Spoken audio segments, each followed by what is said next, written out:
A nervous girl enters the clinic and discovers that the doctor who will see her is... Before we explore all the details of this incredible story, tell us where you're following us from and the time. Subscribe to the channel so you don't miss a thing, and let's embark on this journey together. The fluorescent lights of Magnolia Fashion buzzed overhead as Zariah Bennett straightened a rack of designer dresses, her slender fingers trailing over expensive fabric she could never afford. Her long braids, neatly styled and falling past her shoulders, swayed with each careful movement. The store had been quiet for the past hour, too quiet, leaving her alone with the persistent ache in her abdomen and thoughts she'd rather avoid. 5 minutes until closing, the intercom crackled, its artificial cheerfulness making her wince. Another day of missed sales targets, another disappointed look from her supervisor tomorrow. Zariah pressed her hand against her stomach, trying to massage away the pain that had been her unwanted companion for weeks now. The touch made her flinch, and she quickly glanced around to ensure no one had noticed. The last thing she needed was concerned co-workers asking questions she couldn't answer. Moving toward the employee break room, she pulled her worn leather bag from her locker. Inside, nestled between her wallet and a collection of carefully preserved post-it notes covered in handwritten quotes, lay her current escape, a weathered copy of Pride and Prejudice. The spine was cracked in multiple places, each bend a testament to countless lunch breaks spent lost in its pages. "Girl, you're not seriously reading that ancient thing again?" Layla Carter's voice cut through the silence, making Zariah jump. Her best friend leaned against the doorframe, her platinum blonde lace wig catching the harsh overhead lights. The small diamond in her septum piercing glinted as she grinned, perfectly manicured nails drumming against her phone case. "Some of us prefer classic literature to TikTok drama," Zariah replied, but couldn't help returning the smile. Layla's presence always brought warmth to the sterile atmosphere of the mall. "Speaking of drama," Layla pushed off the doorframe and lowered her voice conspiratorially. "That fine piece of security guard just walked past again, third time today." She wiggled her eyebrows suggestively. Zariah shook her head, unconsciously, wrapping a braid around her finger, a nervous habit she'd never managed to break. "Don't you have your own store to close?" "Already done, bestie. And don't change the subject. When are you going to let me set you up with my cousin's friend? He's got a good job, his own place." Layla's expression softened. "It's been 2 years since Marcus, Zariah. Not everyone's going to—" "Don't!" Zariah's voice was sharp enough to make Layla step back. The pain in her abdomen flared, as if responding to the mention of his name. "I'm sorry, I can't, not now." Layla reached out, squeezing her friend's shoulder. "I know, honey, I know." She paused, studying Zariah's face. "You're looking pale again. Have you eaten today?" "I'm fine." The lie came easily, practiced. Zariah had perfected the art of deflection, of pushing down pain until it became background noise. But lately the noise had grown too loud to ignore. "That's what you always say." Layla crossed her arms. "But I saw you holding your stomach earlier.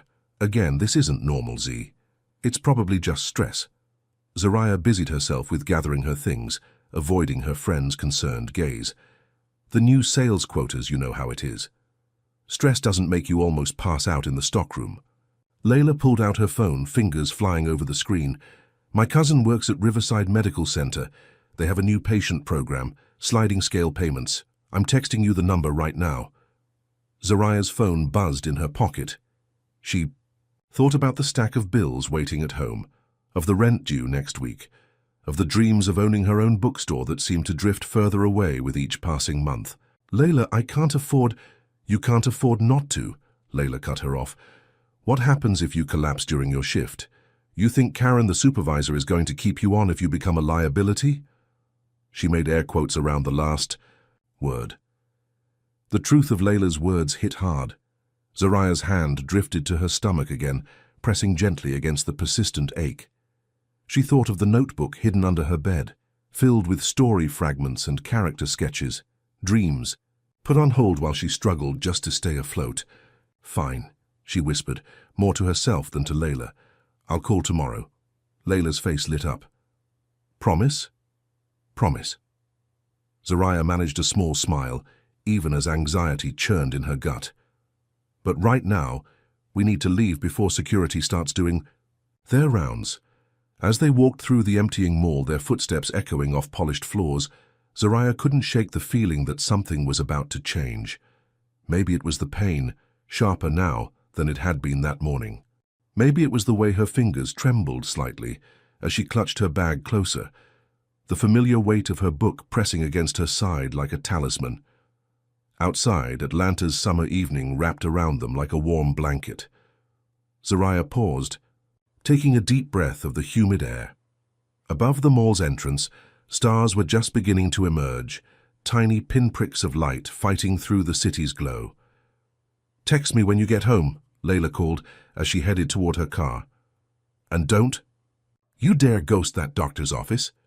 Zariah waved, watching until her friend's taillights disappeared into the stream of traffic. Then, alone in the growing darkness, she allowed herself a moment of vulnerability. Her hand pressed against her abdomen, fingers splaying wide as if they could somehow contain the pain that radiated outward. Tomorrow, she decided. Tomorrow she would make the call. Tomorrow she would face whatever this was, whatever change waited on the horizon. But for tonight, she had her books, her dreams, and the quiet company of her own thoughts. As she walked to her car, Zariah didn't notice the figure watching from the second-floor window of the medical center across the street. A tall man, in a white coat, rubbing his thumb against the face of an antique watch, unaware that his life was about to intersect with hers in ways neither of them could imagine. Riverside Medical Center's waiting room smelled of antiseptic and artificial lavender. Zariah sat rigidly in an uncomfortable plastic chair, her work name tag still pinned to her blouse. She'd scheduled the appointment during her lunch break, hoping to be back at Magnolia Fashion before anyone noticed her absence. Her fingers found their way to her braids, twisting one anxiously as she watched the wall clock tick past noon. The morning rush at the store had left her exhausted, and the pain in her abdomen seemed to pulse in time with her racing heart. Around her, other patients stared at phones or thumbed through dog-eared magazines, all avoiding eye contact in that peculiar way of strangers sharing space. "Miss Bennett?" The nurse's voice startled her. Zariah stood, smoothing her skirt with trembling hands. As she followed the nurse down the sterile hallway, she couldn't shake the feeling that she was making a mistake. The medical bills would set her back months, maybe years. Maybe the pain would just go away on its own. "Right in here." The nurse gestured to an examination room. "Dr. Rhodes will be with you shortly." Alone in the small room, Zariah perched on the edge of the examination table, the paper covering crinkling beneath her. Her eyes wandered over the anatomical posters on the walls, the neat stack of pamphlets about various conditions, anything to avoid thinking about the growing knot of anxiety in her chest. A gentle knock preceded the door opening, and Zariah's carefully maintained composure faltered for a moment. Dr. Callan Rhodes stood in the doorway, tall and imposing in his white coat, yet something about his presence felt almost hesitant. His blue-gray eyes met hers with an intensity that made her breath catch, though his expression remained professionally neutral. A neatly trimmed beard framed a face that seemed more suited to contemplation than small talk. "Miss Bennett?" His voice was soft, with an underlying warmth that seemed to fill the small room. "I'm Dr. Rhodes." Zariah nodded, unable to find her voice for a moment. She watched as he settled onto the rolling stool, noticing how he unconsciously rubbed his thumb across the face of an antique watch on his wrist. The gesture was oddly human, a crack in his professional veneer. "What brings you in today?" he asked, eyes scanning her chart before returning to her face with that same quiet intensity. "I've been having pain," Zariah began, then stopped, unsure how to describe the constant ache that had become her unwanted companion. "In my abdomen. For a few weeks now." Dr. Rhodes leaned forward slightly, his expression shifting from professional interest to something deeper. "Can you describe the pain for me?"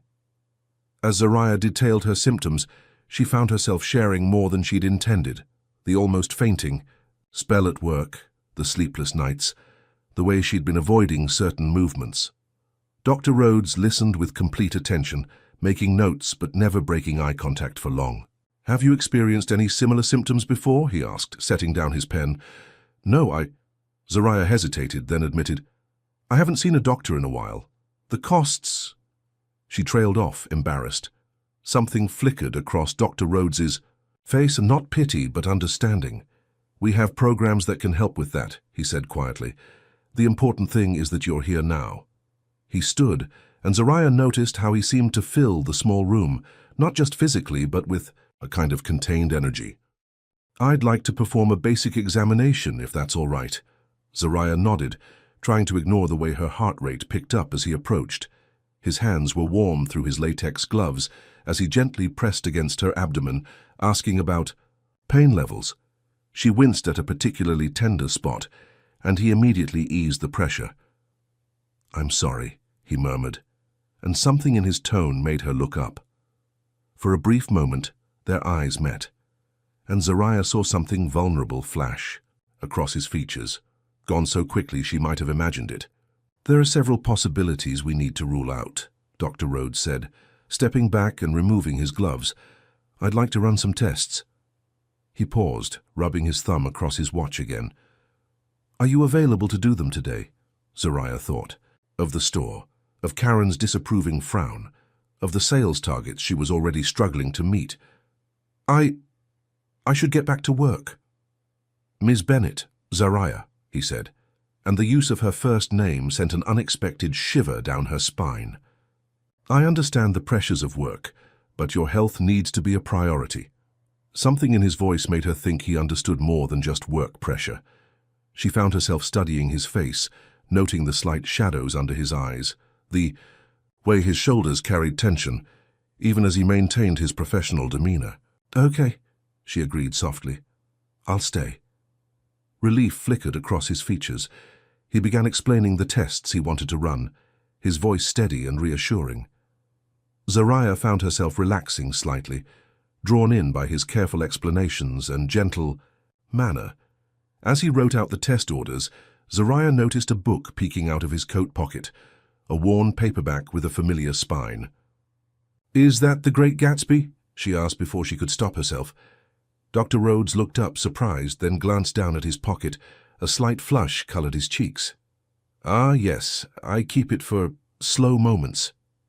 "It's a beautiful book," Zariah said, thinking of her own collection of beloved novels. "Sad but beautiful. So we beat on, boats against the current," he quoted softly, then seemed to catch himself, clearing his throat. "The nurse will be in shortly to take you for the tests. Try not to worry. We'll figure this out." He stood to leave, but paused at the door. "Ms. Bennett, thank you for coming in today. It was brave." Before Zariah could respond, he was gone, leaving behind only the faint scent of his cologne and the lingering warmth of his presence. She sat there, processing the encounter, until the nurse returned to escort her to radiology. Hours later, as she finally drove home in the gathering dusk, Zariah couldn't stop thinking about Dr. Rhodes's eyes, how they seemed to see past her careful defenses, past the smile she wore like armor. She thought about the book in his pocket, the antique watch he kept touching, the gentleness of his hands. Her phone buzzed with a text from Layla. How'd it go? Spill everything. Zariah started to type a response, then stopped. How could she explain what had happened today? How could she describe the way Dr. Rhodes had made her feel seen for the first time in years? How could she admit that, despite her best efforts to keep her walls up, something about him had slipped past her defenses? Instead, she simply wrote, "It went fine. Tests tomorrow." But as she pulled into her apartment complex, Zariah knew nothing was fine. Nothing was the same. And the strange flutter in her chest had nothing to do with her medical condition. In his office across town, Dr. Callan Rhodes sat at his desk, staring at the test orders he'd written for Zariah Bennett. His thumb moved absently across his grandfather's watch as he thought about her quiet strength, the way she'd noticed his book, the flash of literary understanding in her eyes. He'd broken his own rule today, using her first name, allowing a moment of unprofessional connection. He pulled The Great Gatsby from his pocket, but instead of opening it, he just held it, remembering the way she'd smiled when she recognized it. For the first time in years, The weight of his past felt a little lighter, and he wasn't sure what to do with that feeling. Morning sunlight streamed through the windows of Magnolia Fashion, casting long shadows across empty aisles. Zariah stood, in front of a mirror adjusting a display, but her mind was elsewhere. Back in the sterile halls of Riverside Medical Center, where she'd spent most of yesterday afternoon. Her phone buzzed in her pocket. Another message from Dr. Rhodes' office confirming her follow-up appointment.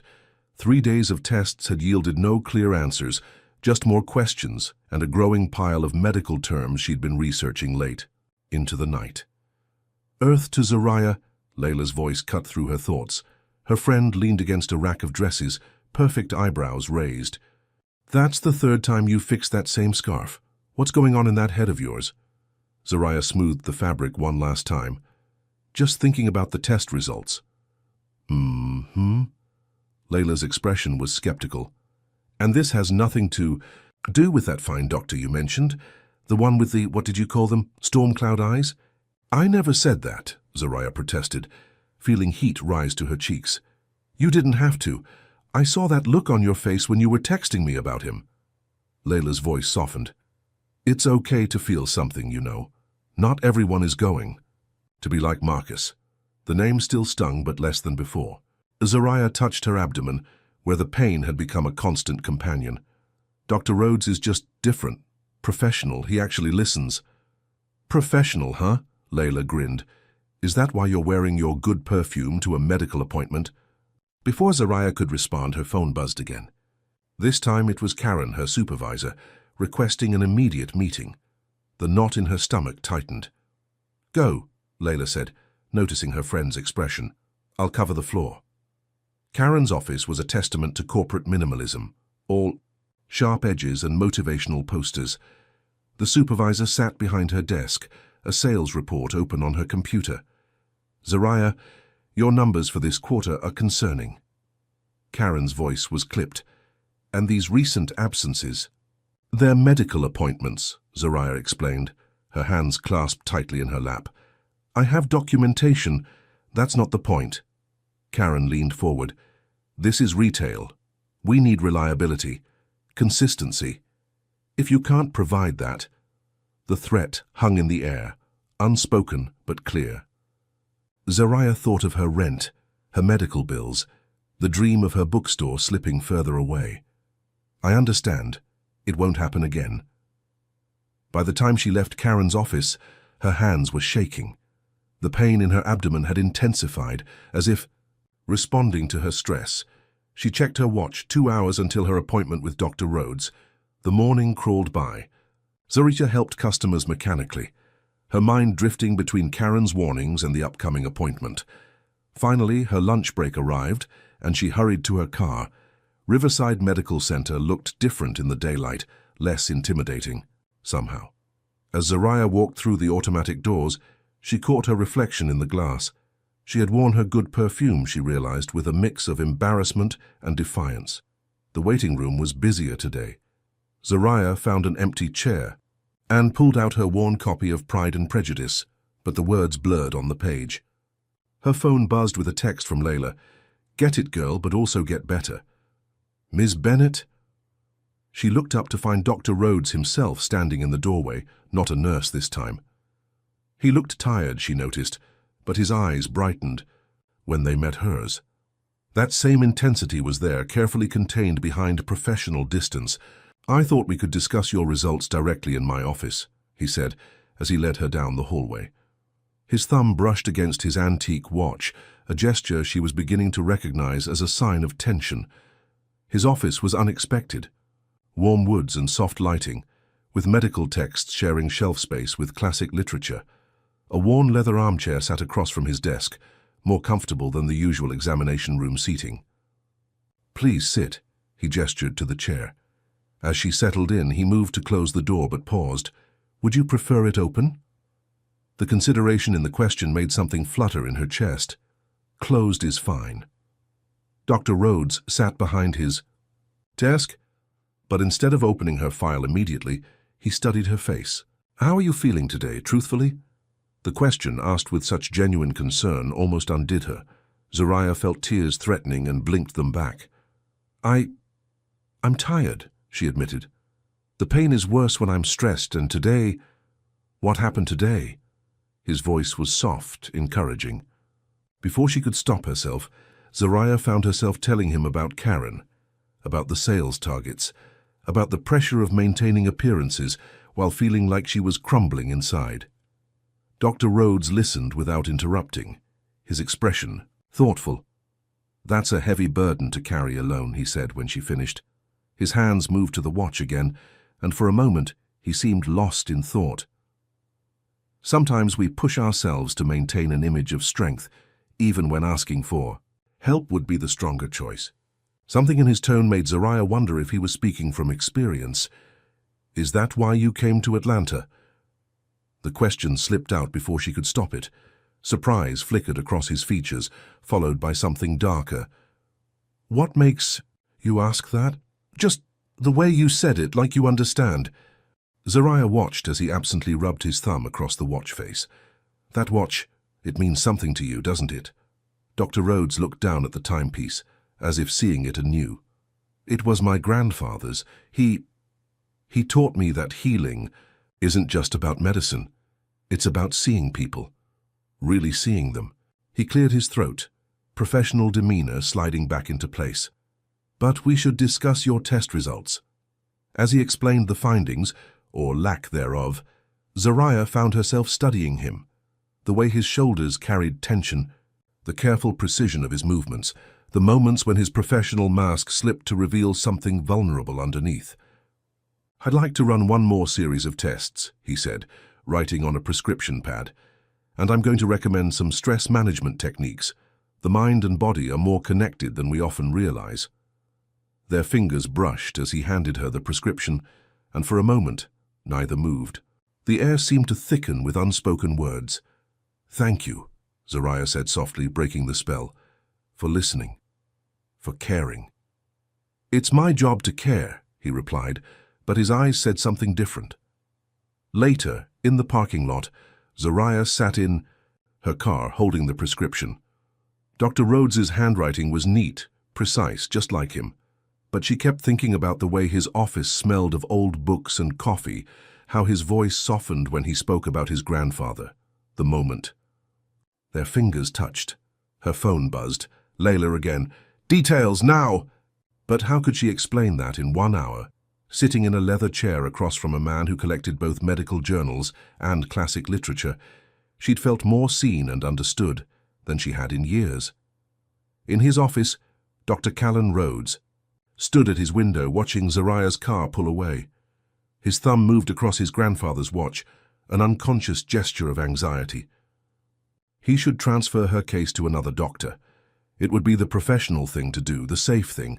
Instead, he found himself reaching for The Great Gatsby in his pocket, opening to a random page.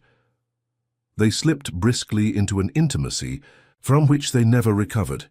He closed the book quickly, but the words lingered, echoing with uncomfortable truth. The mall's food court buzzed with typical Saturday afternoon chaos, but Zariah barely noticed. She sat alone at a corner table, her untouched lunch growing cold as she stared at the medical bills spread before her. The numbers seemed to blur together, each total larger than the last. Her phone lit up with a notification, another appointment reminder from Riverside Medical Center. 5 visits in 2 weeks. Each one adding to the mounting debt. But it wasn't the financial strain that made her heart race. It was the thought of seeing Dr. Rhodes again. "Girl, you look like you're about to have a breakdown." Layla appeared, dropping into the chair across from her. Today's wig was a stunning auburn, framing her concerned expression. "Talk to me." Zariah pushed the bills aside. "I'm fine." "That's what you said last time, right before you almost passed out in the stockroom." Layla reached across the table, taking her friend's hand. "Your hands are freezing. Have you eaten anything today?" Before Zariah could answer, a sharp pain shot through her abdomen. She gasped, doubling over, knocking her water bottle to the floor. The sound of it hitting the tiles seemed distant, drowned out by the rushing in her ears. "Zariah!" Layla's voice came from far away. "Someone call an ambulance!" "No!" Zariah managed through clenched teeth. "No ambulance. I can't afford..." Shut up about money for once. Layla snapped, already dialing. Wait, isn't your doctor's office in this mall? Riverside Medical Center's urgent care entrance was mercifully close. Layla half-carried Zariah through the doors, her designer heels clicking against the linoleum. My friend needs help, she announced to the startled receptionist. Where's Dr. Rhodes? I don't need... Zariah started to protest, but another wave of pain cut her off. Dr. Rhodes is with a patient, the receptionist began, but a familiar voice interrupted. I heard my name? Dr. Rhodes emerged from a hallway, his expression shifting from professional inquiry to intense concern as he saw Zariah. Get her into room 3 now. The next few minutes passed in a blur of movement and voices. Zariah found herself on an examination table, the paper crinkling beneath her as nurses took her vitals. Through it all, she was acutely aware of Dr. Rhodes's presence, his quiet authority as he gave orders, the gentle pressure of his hands as he examined her abdomen. The pain is worse? He asked, his blue-grey eyes searching her face. Zariah nodded, unable to speak. She watched as he rubbed his thumb across his grandfather's watch, thinking furiously.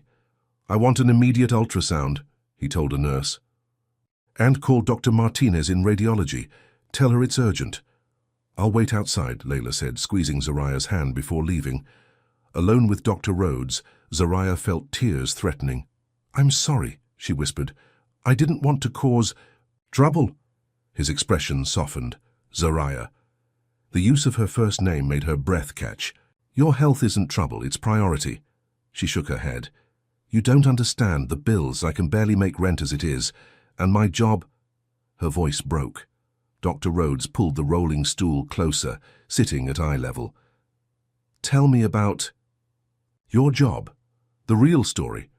Maybe it was the pain or his gentle tone or the way he looked at her like she mattered, but Zariah found herself talking. She told him about Karen's increasing pressure, about the impossible sales targets, about working through lunch breaks just to stay afloat, about her dreams of owning a bookstore, now seeming further away than ever. A bookstore?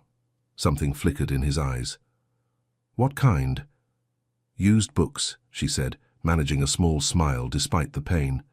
With a coffee shop, somewhere people could feel safe, seen.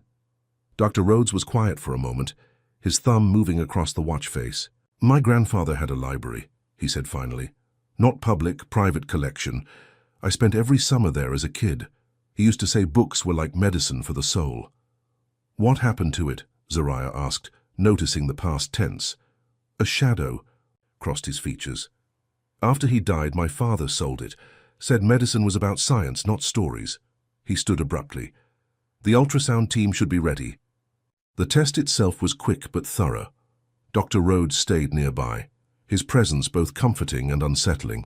Zariah couldn't help noticing how the technician kept glancing between them, how Dr. Rhodes's professional mask seemed to slip whenever their eyes met. I'd like to keep you for observation, he said afterward, helping her sit up. Just for a few hours. I can't miss work, Zariah protested. Karen already... I'll write you a medical note. His voice was firm but gentle. And I'm referring you to a patient advocate about the bills. There are programs, assistance available. You don't have to carry this alone. Something in his tone made her look up. Dr. Rhodes stood close, too close for professional distance, and his eyes held an intensity that made her heart race for reasons unrelated to her condition. Why are you helping me? She whispered. He seemed to struggle with the answer, his hand moving to the watch again. Because... He stopped, professional boundaries warring with something deeper. Because you deserve to be helped, to be seen. The moment stretched between them, heavy, with unspoken words. Then a nurse knocked, breaking the spell, and Dr. Rhodes stepped back, his professional demeanor sliding back into place. Rest, he ordered softly. I'll check on you later. In the waiting room, Layla paced, her heels wearing a path in the carpet. When Dr. Rhodes emerged, she pounced. Is she okay? What's wrong with her? We're running tests, he said, but something in his expression made Layla study him more closely. You care about her, she said. It wasn't a question. Dr. Rhodes straightened, professional mask firmly in place. I care about all my patients. Mm-hmm. Layla's perfectly shaped eyebrows rose. That's why you keep looking at her like she's a sunrise after a long night? He didn't answer, but his hand moved to the antique watch on his wrist, thumb rubbing across its face in what Layla recognized as a nervous gesture. She's special, Layla said softly, but she's been hurt. Badly. If you're not serious, I have patients to see, Dr. Rhodes cut her off, but his voice lacked conviction. He turned to leave, then paused.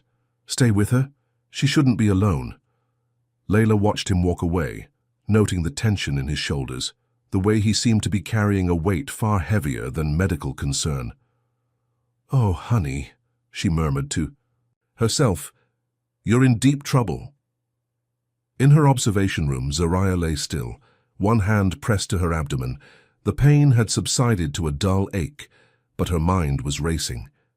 She thought about the way Dr. Rhodes had looked at her, about his grandfather's library, about all the things left unsaid between them. On her bedside table, her copy of Pride and Prejudice lay open to a random page. In vain have I struggled. It will not do. My feelings will not be repressed. She closed the book quickly, but like Dr. Rhodes's touch, the words lingered on her skin, a promise or a warning of what was to come. 3 days after her collapse at the mall, Zariah stood in the empty Magnolia fashion stockroom, staring at the resignation letter in her hands. Karen's words from their morning meeting still rang in her ears. Final warning, unreliable, liability risk. Her phone buzzed. Dr. Rhodes's office. Her test results were ready.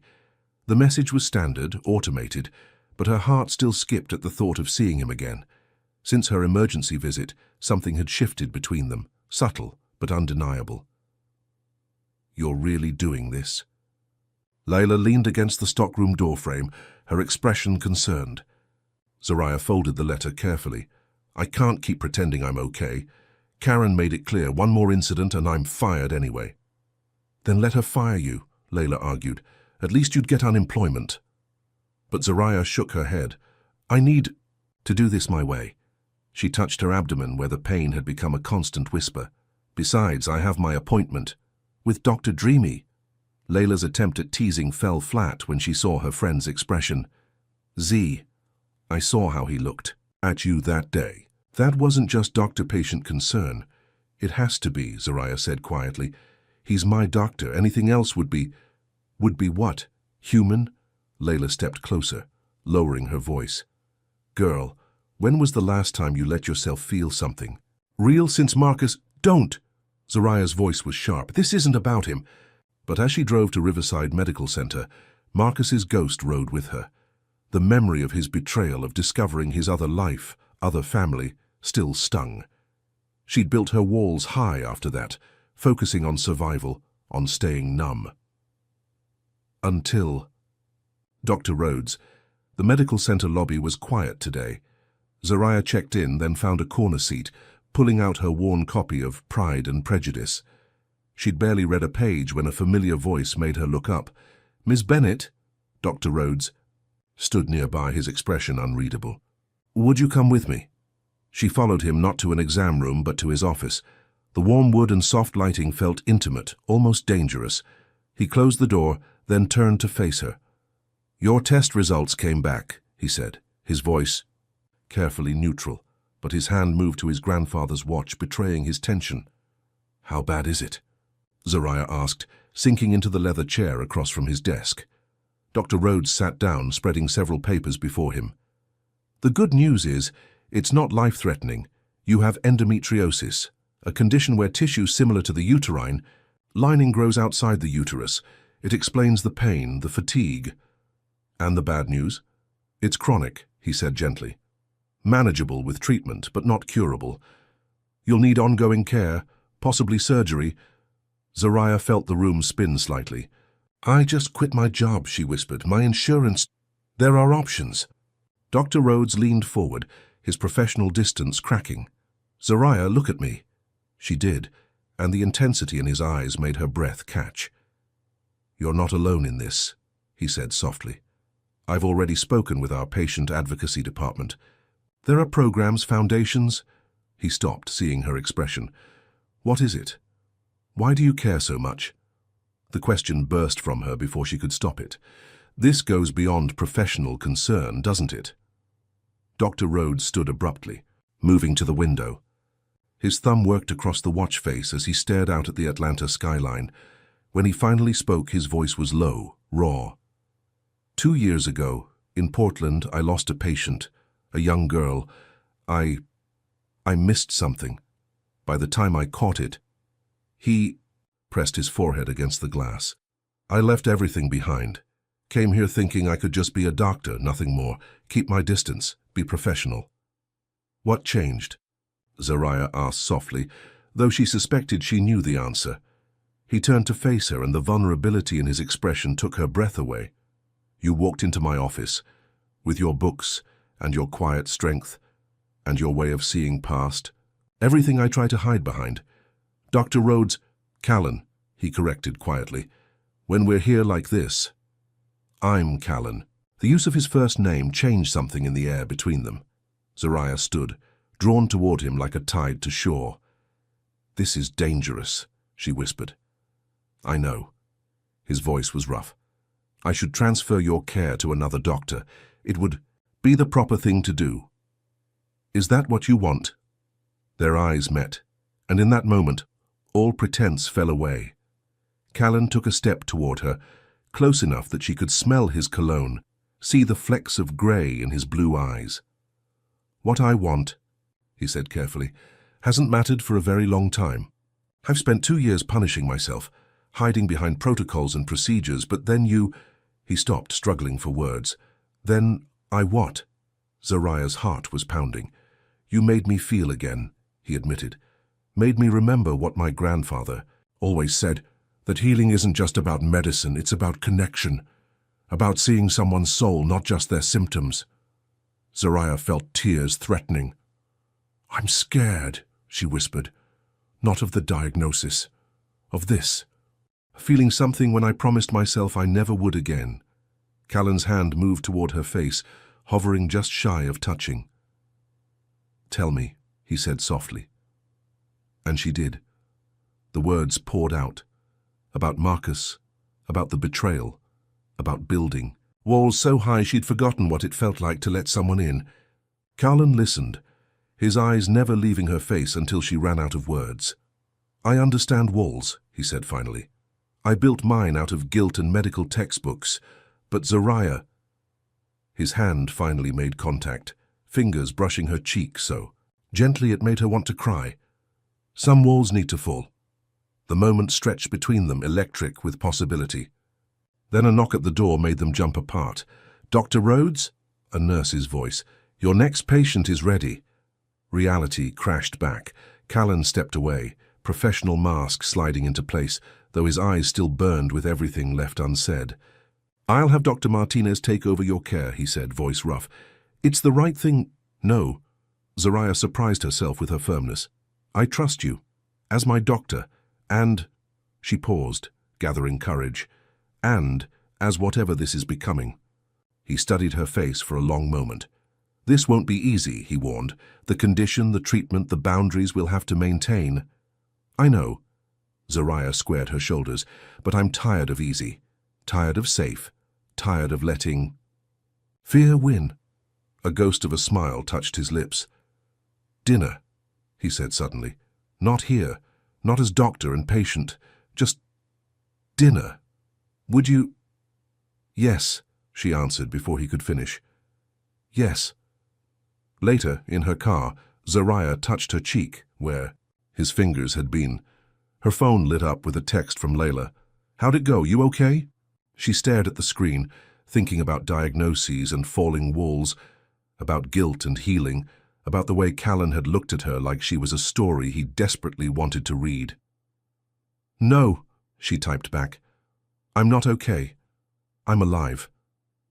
Finally. Completely alive. In his office, Callan Rhodes held his grandfather's watch, reading the inscription he'd memorized years ago. Time heals all wounds, but love heals the soul.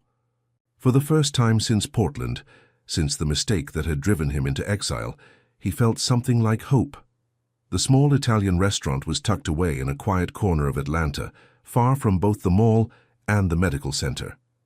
Zariah sat at a corner table, fingers nervously smoothing the fabric of her navy blue dress. The candlelight caught the gold threads woven through her braids, a styling suggestion from Layla, who had spent 2 hours helping her prepare for this evening. "You're not just going on a date," Layla had insisted, carefully arranging each braid.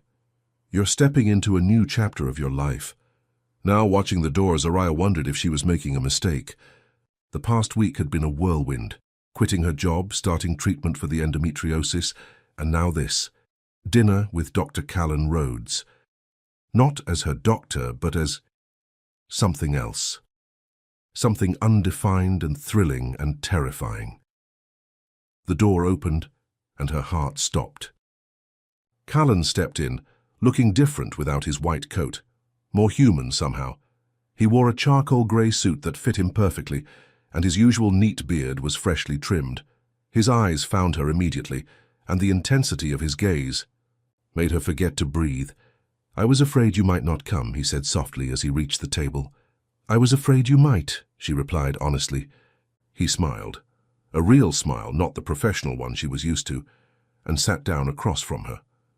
For a moment, neither spoke, both acutely aware of the shift in their dynamic. "This feels," Callan began. "Surreal," Zariah offered. I was going to say right," he said quietly, despite everything telling me it shouldn't. The waiter appeared with water and menus, giving them a moment to collect themselves. Zariah watched as Callan's hand moved to his watch, the familiar nervous gesture somehow endearing outside the clinical setting. "How are you feeling?" he asked, then quickly added, "Not as your doctor, just as someone who cares." "Better," she said. "The new medication is helping, and not having Karen breathing down my neck probably helps too. Have you thought about what's next, after leaving Magnolia?" Zariah traced the rim of her water glass. "Actually, yes. I've been looking into small business loans for the bookstore." Callan's eyes lit up. "Really? There's this space for rent in Little 5 Points. It needs work, but—" She pulled out her phone, showing him pictures of a worn storefront with big windows and exposed brick walls. "I can see it. Shelves along the walls, comfortable chairs, a coffee bar in the corner, where people can feel safe, seen." He echoed her words from their conversation in his office, making her blush. "Exactly." She put the phone away.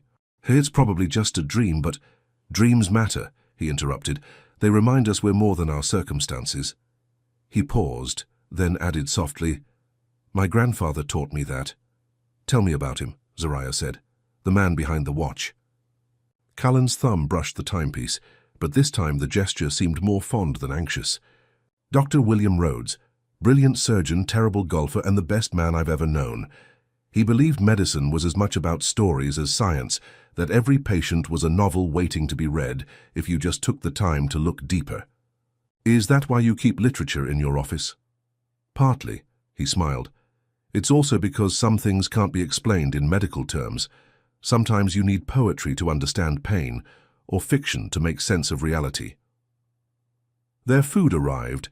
Pasta for her, risotto for him, but neither seemed particularly focused on eating. The conversation flowed naturally, moving from books to dreams to deeper waters. "After Marcus," Zariah found herself saying, "I stopped writing, stopped believing in stories altogether. It felt safer to just exist." "And now," Callan's voice was gentle, "now I'm starting to remember what it feels like to want more than safety." She met his eyes. "Even if it's scary." "I understand scary," he said quietly. "After Portland, after losing that patient, I convinced myself that distance was the answer, that if I never let anyone get close again, I couldn't fail them." "What changed?" His eyes held hers. "You know what changed." The candlelight flickered between them, casting shadows that seemed to dance with possibility. Outside, rain began to fall, creating a gentle percussion against the windows. "This is complicated," Zariah said softly. "You're still my doctor.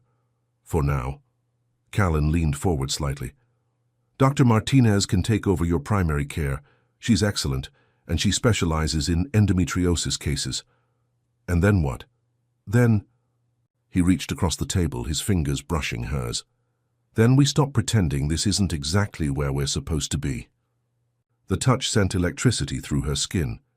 People will talk. Let them. His voice was firm. I've spent 2 years letting guilt and fear dictate my life. I'm done hiding. Zariah looked at their almost touching hands, at the way his fingers seemed to fit perfectly against hers. I haven't told Layla yet about transferring doctors. What did you tell her about tonight? A smile tugged at her lips. That I'm having dinner with a man who quotes Fitzgerald and keeps my favorite books in his office. And what did she say? That if you break my heart, she knows where you work. Callan laughed, the sound rich and genuine. I like her. She's a good friend. The best. Zariah paused. She said sometimes the biggest risks bring the biggest rewards. Smart woman. His thumb traced circles on her palm. Are you willing to risk it, Zariah? This complicated, messy, potentially beautiful thing? She thought about her old life. The careful walls, the measured steps, the dreams kept safely out of reach. Then she thought about how it felt to sit here with him, discussing books and hopes and fears, like old souls who had just found their way home. Yes, she whispered. Yes. Later, as they stood under the restaurant's awning watching the rain, neither seemed eager to end the evening. Zariah shivered slightly in the cool air, and without hesitation, Callan slipped off his suit jacket and draped it over her shoulders. My car's just there, he said, pointing to a dark blue sedan. Let me drive you to yours. Such a gentleman, she teased, but her voice was soft. My grandfather would accept nothing less. They ran through the rain together, laughing like teenagers. At her car they paused, protected from the downpour by a large oak tree. Water dripped from its leaves, creating a private curtain around them. Zariah, Callan said quietly, reaching up to brush a raindrop from her cheek. I want to do this right. Take it slow. Make sure you have time to heal, to find your footing. But, she prompted, hearing the hesitation in his voice. But right. Now all I can think about is kissing you. Her heart thundered in her chest. What's stopping you? Ethics, professional boundaries. The fact that technically for a few more days I'm still your doctor. Callan? Yes? Stop thinking like a doctor. He smiled, that real, unguarded smile that made her knees weak, and then his lips were on hers, soft and sure and tasting of possibility. His hands cradled her face like she was something precious, something rare, and she felt decades of fear and doubt melt away in the rain. When they finally parted, both slightly breathless, Callan rested his forehead against hers. Well, he murmured, I suppose that settles the question of transferring you to Dr. Martinez.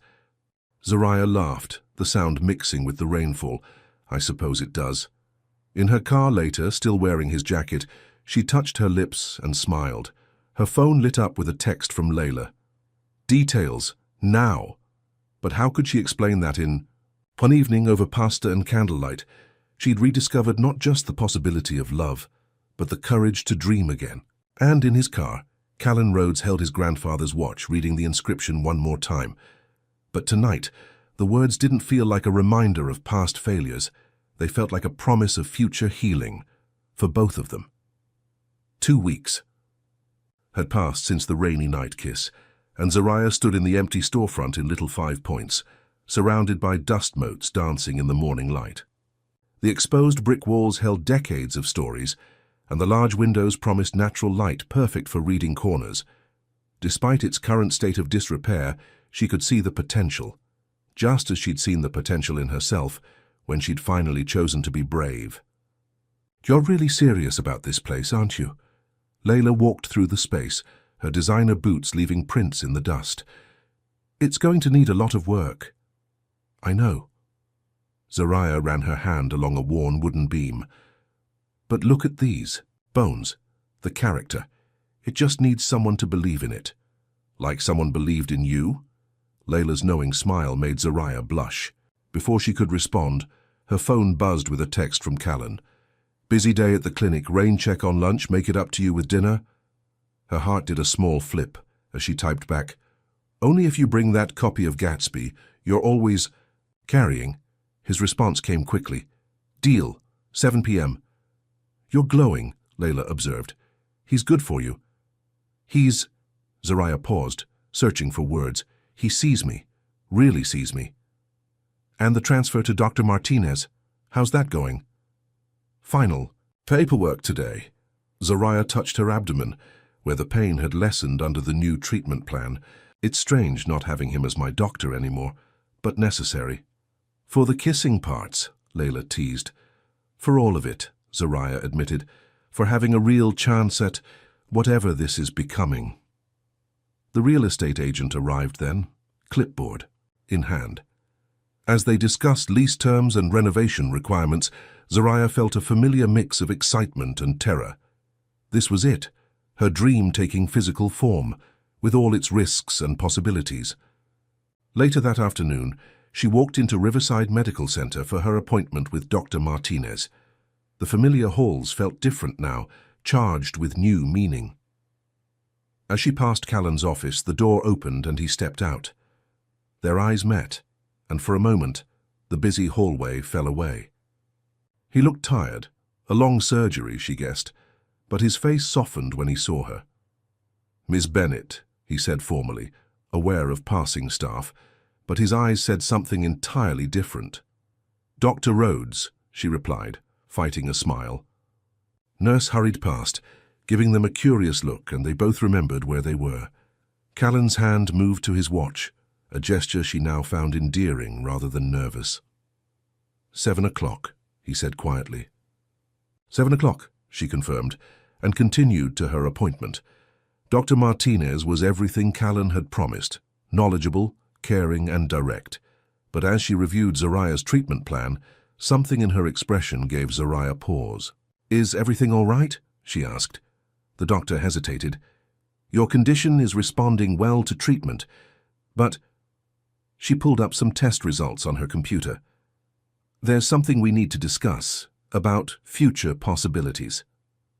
Zariah's heart stuttered. "What kind of possibilities?" "The extent of your endometriosis. It may impact your ability to have children. Not necessarily, but—" Dr. Martinez's voice was gentle. "It's something you should be aware of, especially if you're in a relationship or planning." The words hit like physical blows. Zariah thought of Callan, of their careful steps toward something real, something lasting. Would this change things? Should she tell him? How? She left the medical center in a daze, barely noticing the Atlanta afternoon heat. Her phone buzzed. Layla, with news about potential small business loans. But Zariah couldn't focus. She drove to her favorite thinking spot, a small park overlooking the city. Sitting on a bench, she pulled out her worn copy of Pride and Prejudice, but the familiar words blurred before her eyes. The future she'd just begun to imagine, the bookstore, a life with Callan, maybe someday a family, suddenly felt precarious. "I thought I might find you here." She looked up to find Callan standing nearby, still in his work clothes but without the white coat. He must have followed her from the medical center. "How did you know?" He sat beside her, careful to maintain a professional distance in the public space. "You mentioned this place once. Said it was where you came to write, to think. You remembered that." "I remember everything you tell me." His voice was soft. "Including how your face looks when you're carrying something heavy alone." Tears threatened and she blinked them back. "Dr. Martinez had some news." "I know." At her surprised look, he added, "Not the details, doctor-patient confidentiality, but I saw the test markers when I transferred your care." "Why didn't you say something?" "Because it wasn't my place anymore. As your doctor, or—" he paused, "or as someone who's falling in love with you."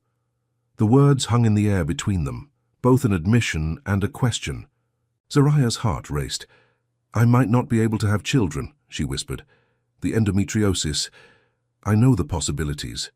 His hand found hers, propriety forgotten. "And I don't care." "How can you not care? It's huge. It changes everything." "Does it?" Callan turned to face her fully. Does it change how you light up when you talk about books? How you make me laugh for the first time in years? How you see past all my carefully constructed walls? But your family, don't you want— What I want, he interrupted gently, is you, however that looks, whatever that means. His thumb brushed across her knuckles. My grandfather used to say that families come in all forms, but love only comes in one, unconditional. A sob caught in her throat. I'm scared. Of what? Of hoping, of believing this could work, of— She gestured vaguely at the city below. All of it. Good, he smiled, because I'm terrified too. But I'd rather be scared with you than safe without you. The evening breeze carried the scent of coming rain, like that first night they'd kissed. Zariah looked at their joined hands, at the way they fit together despite all the reasons they shouldn't. I put in an offer on the bookstore space, she said suddenly. His eyes lit up. Yeah? Yeah, it needs work, a lot of work, like me. She managed a small smile. Like us. Then we'll work on it, all of it. He reached into his coat pocket and pulled out his worn copy of The Great Gatsby. Together? She nodded, unable to speak past the emotion in her throat. Callan opened the book to a random page and began to read softly, his voice carrying across the park as the sun set over Atlanta. Below them, the city lights began to twinkle. On each one a tiny beacon of hope in the gathering dusk. And somewhere in the distance thunder rolled. Not a warning this time, but a reminder of that first rainy night when they'd chosen to be brave together. Zariah leaned her head against his shoulder, letting his voice wash over her. The future was uncertain, full of challenges they'd have to face. But here, in this moment, with his grandfather's watch keeping time against her palm, and his words, painting pictures in the twilight, she felt something she hadn't felt in years: peace. They stayed there until the first drops of rain began to fall, two souls finding shelter in each other's courage to dream again. The old storefront in Little, 5 Points buzzed with activity. Drop cloths covered the floor and the smell of fresh paint mingled with ancient dust. Zariah stood on a ladder, carefully painting the exposed brick wall a warm ivory, while Layla directed a pair of contractors installing bookshelves. A little to the left, Layla called out, her platinum wig replaced with a practical bandana. No, my left.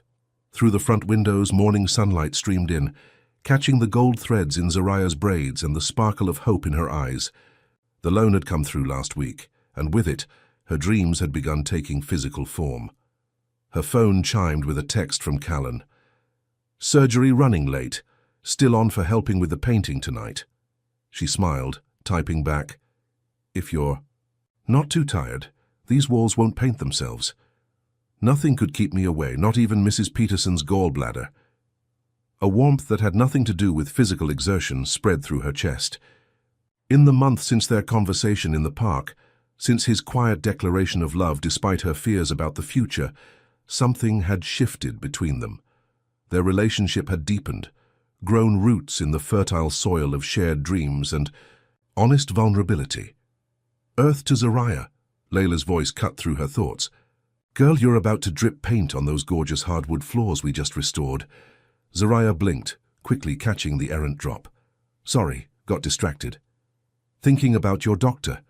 Layla wiggled her eyebrows. The way you two look at each other should be illegal in at least 3 states. He's not my doctor anymore, Zariah reminded her, but couldn't hide her smile. No, he's just the man who looks at you like you hung the moon and stars. Layla's expression softened. I haven't seen you this happy in years. Before Zariah could respond, the bell above the door chimed. A delivery man entered, carrying a large package. Delivery for Zariah Bennett. She climbed down from the ladder, wiping her hands on her paint-stained jeans. The package was heavy, wrapped in brown paper and tied with twine. There was no return address. Secret admirer. Layla peered over her shoulder as Zariah carefully unwrapped it. Inside was an antique brass lamp, its green glass shade slightly worn but beautiful. A note fell from the wrapping. Every bookstore needs proper reading light. This one sat on my grandfather's desk for 40 years. Now it belongs where stories will find new life. See.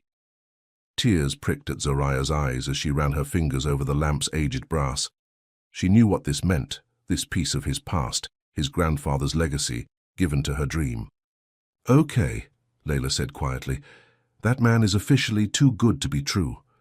The rest of the morning passed in a blur of painting and planning. By early afternoon, Zoraya's arms ached, and her clothes were speckled with ivory paint, but the walls were beginning to transform. The contractors had finished installing the first set of bookshelves, their dark wood gleaming against the freshly painted brick. She was setting up Callan's lamp on what would become the reading nook when her phone buzzed, Dr. Martinez's. Office, her heart skipped. The latest test results. "Hello? Miss Bennett? Dr. Martinez would like to see you this afternoon if possible. Regarding your recent tests." The familiar anxiety crept in, but it felt different now, less overwhelming. She wasn't facing it alone anymore. "I can come at 4. After ending the call, she texted Callan, "Appointment with Martinez at 4. Results." "Jarin?" His response was immediate. "Want me to come?" She hesitated, then typed, "Yes." At Riverside Medical Center, Zoraya sat in Dr. Martinez's waiting room, trying not to fidget. When Callan arrived, still in his surgical scrubs, with his hair slightly disheveled, her heart did that familiar flip. "Hey," he said softly, sitting beside her. In public, they maintained professional distance, but his presence alone was comforting. Dr. Martinez's office was bright and modern, so different from Callan's warm, book-filled space. The doctor smiled as they entered, her expression giving nothing away. "Miss Bennett, Dr. Rhodes," she nodded to them both. "Please sit." Zoraya felt Callan's quiet strength beside her as Dr. Martinez pulled up the test results. Under the desk, his hand found hers. "The treatment is working better than expected," Dr. Martinez began. "The inflammation has decreased significantly, and the pain should continue to improve." Relief flooded through Zoraya. "And the other concerns?" "That's actually why I called you in." Dr. Martinez's smile widened slightly. "The damage isn't as extensive as we initially feared. With continued treatment and careful monitoring, there's no reason you couldn't have children in the future. If that's something you want." The words took a moment to sink in. Zoraya felt Callan's hand tighten on hers, heard his sharp intake of breath. "Of course," Dr. Martinez continued, "we'll need to continue monitoring, and any future pregnancy would be considered high risk. But it's possible, more than possible."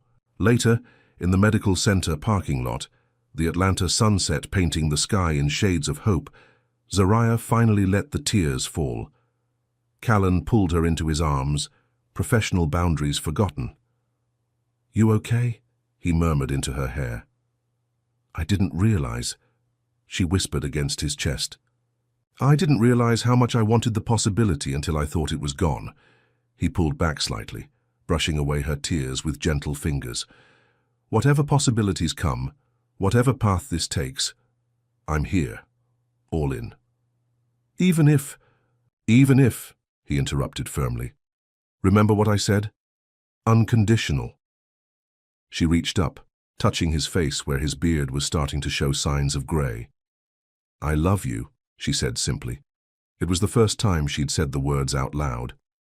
His eyes softened, and she watched the walls around his heart, built from guilt and fear after Portland, crumble completely. "I love you too," he whispered. "Every complicated, beautiful piece of you." They drove separately to the bookstore, him still in scrubs, her in paint-stained clothes. The evening light filtered through the windows, catching the dust motes and making them dance like stars. Callan stood in the center of the space, taking it all in. "It's really happening," he said, wonder in his voice. "It is." Zoraya showed him the shelves, the reading nook where his grandfather's lamp now sat. "Though I still need to figure out what to call it." He was quiet for a moment, then said softly, "Second chances." "What?" "The bookstore." He gestured around them. "That's what this is, isn't it? For the books, for you, for—" He touched his grandfather's watch. "For all of us." Zoraya felt something settle in her chest, like the last piece of a puzzle clicking into place. Second chances, books and coffee, she said, testing the words. Perfect. He pulled her close, careful of the wet paint. Just like you. They stayed there as evening fell, planning and dreaming. Callan insisted on helping paint despite his long surgery day, and soon his scrubs were as paint-spattered as her clothes. Near midnight, they sat on the floor of what would become the reading nook, sharing take-out Chinese food by the light of his grandfather's lamp. Outside, Atlanta hummed with nightlife, but in here they had created their own world, a world of books and healing, of second chances and first loves. "Tell me a story," Zariah said softly, leaning against him. Callan smiled, pulled out his ever-present copy of Gatsby, and began to read. His voice mixed with the city sounds, creating a melody of possibility. They were building something here, brick by brick, word by word. A bookstore, a relationship, a future, and like the books that would soon fill these shelves, their story was just beginning. The evening before Second Chances Books and Coffee's grand opening, Zariah stood amid towers of newly arrived books, breathing in their promise. The store had transformed from a dusty shell into something magical. Warm ivory walls, gleaming wooden shelves, and cozy reading nooks illuminated by Callan's grandfather's lamp. Her phone buzzed with a message from Layla. "Final decorations. Hard done. This place is going to blow people's minds tomorrow." Zariah smiled, looking at the hand-lettered quote Layla had painted above the main reading area. "Every story deserves a second chance." Below it, smaller, "In memory of Dr. William Rhodes." The tribute to Callan's grandfather had been Layla's idea. "The man's lamp started this whole vibe," she'd insisted, "plus it's romantic as hell." Another message came through, this one, from Callan. "Emergency surgery, will be late tonight, don't wait up." Zariah's heart sank slightly, but she understood. They'd both been working endless hours, her preparing the store, him handling an increased patient load. Still, something in his recent texts felt different, distracted, like he was holding something back. The bell above the door chimed, and Dr. Martinez stepped in, looking around appreciatively. "This is incredible, Zariah." "Dr. Martinez, I didn't expect—" "Please call me Elena." The doctor smiled warmly. "I'm not here officially. She hesitated. "I needed to talk to you about Callan." Something in her tone made Zariah's stomach tighten. "What about him? Have you noticed anything different lately in his behavior?" Zariah thought about his distracted texts, the late surgeries, the way he'd been rubbing his grandfather's watch more frequently. "He's been busy, we both have." Eleanor nodded slowly. "There's something you should know, something he probably won't tell you himself." She pulled an envelope from her bag. "This came to the hospital board last week from Portland." Zariah's hands trembled as she took the envelope. Inside was a letter, formal and cold. "Request Dr. Callan Rhodes's testimony in the pending malpractice suit regarding the death of Amy Mitchell, age 8. "The patient he lost," Zariah whispered. "The one that made him leave Portland." "He blamed himself," Elena said quietly. "The family's original lawsuit was dismissed, but they've reopened the case. They're claiming new evidence." "Does Callan—" "Dunno. He received his summons yesterday." Elena's eyes were sympathetic. "He has to return to Portland next week. Face it all again." The room seemed to spin slightly. Zariah sank into one of the reading chairs, her mind racing. This explained everything. His distraction, his silence, the weight he'd been carrying alone. Why didn't he tell me? "Because he's Callan," Eleanor said simply. "He handles pain by hiding it. Always has." She paused. "But he needs someone. Now, someone who sees past his walls." After Eleanor left, Zariah sat in the growing darkness, surrounded by books filled with stories of love and loss, of pain and redemption. Outside, Atlanta's evening traffic created a symphony of urban life, but inside she could hear only her heartbeat and the echo of unspoken fears. Her phone lit up, Callan again. "Surgery finished. Still at hospital. Need to review some files." She stared at the message, seeing now what he wasn't saying, hearing the pain behind the professional words. Without thinking too hard about it, she grabbed her keys and drove to Riverside Medical Center. The night shift staff knew her now, offered quiet nods as she made her way to Callan's office. The door was open slightly, warm light spilling into the darkened hallway. She found him at his desk, surrounded by open medical files. His tie was loosened, his hair disheveled from running his fingers through it. The antique watch sat before him, its face reflecting the desk lamp's glow. "You should have told me," she said softly. He didn't look up, but his hand moved to the watch. That familiar, anxious gesture. "How did you find out?" Elena came to the store. Zariah stepped inside, closing the door. "The Portland case, the little girl." "Amy," he said quietly. "Her name was Amy. Tell me about her." Now he did look up, his eyes haunted. "I can't. I haven't. Not since it happened. Try." She moved closer, perching on the edge of his desk. "Please." For a long moment, only the hum of the hospital's night rhythm filled the silence. Then slowly, like ice breaking in spring, words began to flow. "She loved butterflies," he said, his voice rough. "Had them painted on her hospital room walls. I promised her—" He stopped, swallowed hard. "I promised her she'd see real ones when she got better." Zariah waited, her heart aching. "I missed something. In her blood work, a simple thing. By the time I caught it—" His fingers traced the watch face. "My grandfather always said healing was about seeing the whole story. I got focused on one chapter and missed the signs that—" She reached out, covering his hand with hers. "You were her doctor, Callan, not God. Try telling that to her parents." Bitterness crept into his voice. "They lost their only child because I was too confident, too sure of my diagnosis to double-check. And you've been punishing yourself ever since. Wouldn't you?" "Yes," she said honestly. "But I'd hoped someone would love me enough to help me stop." His eyes met hers, vulnerable and afraid in a way she'd never seen. "I can't face them. Her parents, the board, the memories." "You can't face them alone," she corrected gently. "But you're not alone anymore." "Zariah—" He stood abruptly, pacing the small office. "This could get ugly. If I lose the case, my license, my reputation, then we'll face that too." He stopped, staring at her. "How can you be so sure? About us, about me?" "Because you taught me how." She stood, moving to him. "You showed me that love isn't about being perfect. It's about being present, being real."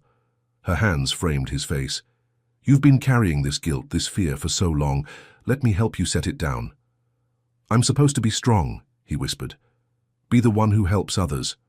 You are strong. And now it's your turn to be helped." She kissed him softly. "I'm coming to Portland with you. The store, the opening, can wait. Layla can handle it. I can't ask you to—" "You're not asking, I'm telling." She smiled slightly. "Someone once told me that healing isn't just about medicine. It's about seeing someone's soul." Tears filled his eyes as he recognized his grandfather's words. "I'm scared," he admitted. "Good," she echoed his words from months ago. "Because I'm terrified too. But I'd rather face fear with you than safety without you." He pulled her close, burying his face in her hair. They stood like that for a long time, holding each other in the quiet office, while outside, the city continued its eternal dance of light and shadow. Finally, Callan pulled back slightly. "There's something else you should know." He picked up his grandfather's watch, turning it over to reveal an inscription she'd never seen. "Time heals all wounds, but love heals the soul." "That's beautiful," she whispered. "He gave it to me the day I graduated medical school. Said it would remind me that medicine isn't just science, it's humanity." His voice caught. "I forgot that after Amy. Lost sight of everything except the fear of failing again. And now?" He looked at her, really looked at her, with eyes full of love and trust and tentative hope. "Now I'm ready to remember. With you." They left the hospital together, driving separate cars but heading toward the same future. At a red light, Zariah's phone lit up with a text from him. "Thank you for seeing me. All of me." She smiled through tears, typing back, "Always." Tomorrow they would face the consequences of long-buried pain. They would board a plane to Portland, confront old ghosts, seek redemption or at least understanding. But tonight they had this: two hearts choosing to be brave together, two souls finding shelter in honest love. And maybe that was its own kind of healing. The butterfly garden at Portland Children's Hospital burst with color despite the autumn chill. Zariah stood among the late-blooming flowers, watching a monarch drift past on dark orange wings. Beside her, Callan's hand trembled slightly. In hers. "She would have loved this," he said softly. 3 days of testimonies had ended yesterday. 3 days of medical records, expert witnesses, and painful memories. But it was Amy's mother's words that had changed everything. "I don't blame you anymore," she'd said, tears streaming down her face as she faced Callan in the hospital boardroom. "I've spent 2 years hating you, but you loved her too. I saw it in your notes, in the way you documented every little detail about her butterflies, her favorite books." Now standing in the garden Amy never got to see, Zariah felt the weight of the past week settling into something like peace. The case had been dismissed, not just on legal grounds, but through understanding, through forgiveness. "What are you thinking?" she asked Callan, watching his thumb trace the face of his grandfather's watch. "About healing," he said. "Real healing. The kind that goes deeper than medicine." He turned to face her. "I couldn't have done this without you," she smiled, reaching up to touch his face where new grey streaks had appeared in his beard. "I guess you could have, but I'm glad you didn't have to." His phone buzzed, a text from Elena back in Atlanta. "Store's been packed all week. Layla's handling it like a pro. When are you two coming home?" Home. The word held new meaning now. Home was Second Chance's Books and Coffee, with its ivory walls and carefully curated shelves. Home was the reading nook beneath Callan's grandfather's lamp. Home was wherever they faced life together. "Ready?" she asked softly. He nodded, taking one last look at the butterfly garden. "Ready." Their flight back to Atlanta left at sunset. As the plane rose above Portland's clouds, Zariah pulled out her worn copy of Pride and Prejudice, now filled with post-it notes in both their handwritings, shared thoughts, favorite quotes, pieces of their story written in the margins of another. "I've been thinking," Callan said, his voice thoughtful, "about the children's section at the store." "Oh? What if we added a butterfly mural and a medical corner, books about doctors, hospitals, healing? Help kids understand it's not all scary." Zariah's heart swelled. "Amy's corner," she said. Softly, his eyes misted. "Yeah, a place where butterflies and books can help heal other little souls." They landed in Atlanta near midnight. The city glowed with its familiar warmth, welcoming them home. But instead of heading to their separate apartments, Callan drove them to Little 5 Points. "The store's closed," Zariah said, confused. He smiled mysteriously, pulling out a key. "I know." Inside, Second Chance's was transformed. Fairy lights twinkled among the bookshelves, and the scent of fresh coffee filled the air. Layla had clearly been busy. New pillows adorned the reading nooks, and fresh flowers sat in vintage vases throughout the store. But it was the new addition that took Zariah's breath away. Above the children's section, a stunning mural spread. Across the wall, butterflies in every color imaginable, dancing among painted bookshelves, and in the center, in elegant script, Amy's corner, where stories take flight. "Layla helped," Callan said quietly. "I sent her the design from Portland. Do you like it?" Tears blurred Zariah's vision. "It's perfect." He led her to the main reading nook, where his grandfather's lamp cast a warm glow. On the table beneath it sat a small velvet box. "Callan." Her heart stuttered. "Wait," he said softly. "Let me do this right." He took her hands in his, and she felt him trembling slightly. "6 months ago I was hiding from life, punishing myself for being human, for making mistakes. Then you walked into my office with your books and your quiet strength, and you taught me that healing isn't just about fixing what's broken. It's about building something new from the pieces." He dropped to one knee, still holding her hands. "My grandfather's watch has been keeping time for 3 generations of doctors, but you taught me that the most important time is now. This moment, this chance to love completely, to live fully. Opening the box, he revealed not just a ring but his grandfather's watch. "Marry me, Zariah. Help me keep building this story of second chances and first loves, of healing and hope. Be my partner in all of it. The bookstore, the medical practice, the butterfly gardens will plant in Amy's memory." "Yes," she whispered before he could finish. "Yes to all of it." The ring slid perfectly onto her finger, a vintage piece, with tiny butterflies engraved in the band. As he fastened the watch on his wrist, she noticed a new inscription had been added below the original, "And love makes time stand still." Their kiss tasted of tears and joy and possibilities. When they finally parted, Zariah looked around at their shared dream, the books waiting to be discovered, the spaces waiting to be filled with readers and healing and life. "So what's our story?" she asked softly. "If this were a book on our shelves." Callan smiled, pulling her close. "It's about a doctor who forgot how to heal and a writer who forgot how to dream. About two broken people who found wholeness in each other's courage to try again. And the ending? Oh, this isn't an ending." He kissed her softly. "It's just the beginning of our next chapter." Above them, the fairy lights twinkled like stars, and somewhere in the children's section, a painted butterfly seemed to take flight. Through the windows, Atlanta's night sky held the promise of tomorrow, of all the tomorrows they would face together. In her pocket, Zariah's phone buzzed with a text from Layla. "Did he do it? Did you say yes? Details." But for now, she just leaned into Callan's embrace, listening to the steady tick of his grandfather's watch marking not just time, but healing. Not just seconds, but second chances. And in the quiet of their bookstore, surrounded by stories of love and loss and redemption, they began writing their own tale, one where pain led to healing, where desire led to destiny, and where, too, hearts learned that sometimes the bravest thing you can do is let yourself be loved completely, scars and all. Tomorrow they would open the store's doors to the world. Tomorrow they would begin sharing their vision of healing through stories. Tomorrow held endless possibilities. But tonight belonged to them.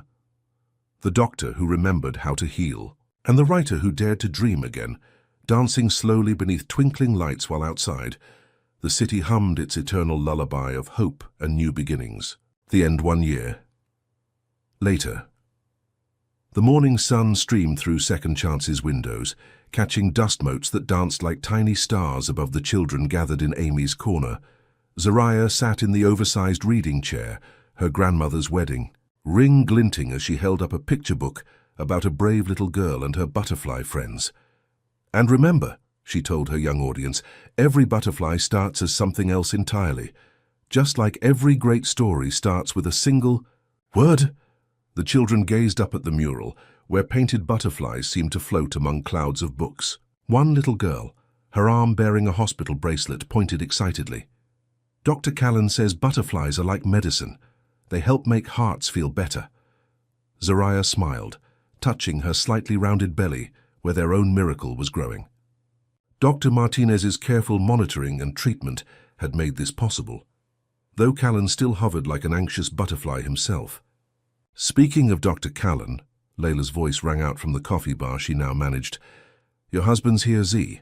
Callan stood in the doorway, no longer wearing his white coat, but still carrying his grandfather's watch. These days, it kept time. For father and son, both. The ultrasound had confirmed it last week. The children squealed in delight. Dr. Callan's weekly story times had become legendary, especially among his young patients who found comfort in seeing their doctor outside the hospital walls. "Ready for your reading, Dr. Rhodes?" Zariah asked, standing carefully. He crossed to her, hand automatically going to support her back. "Actually, I brought a special guest today."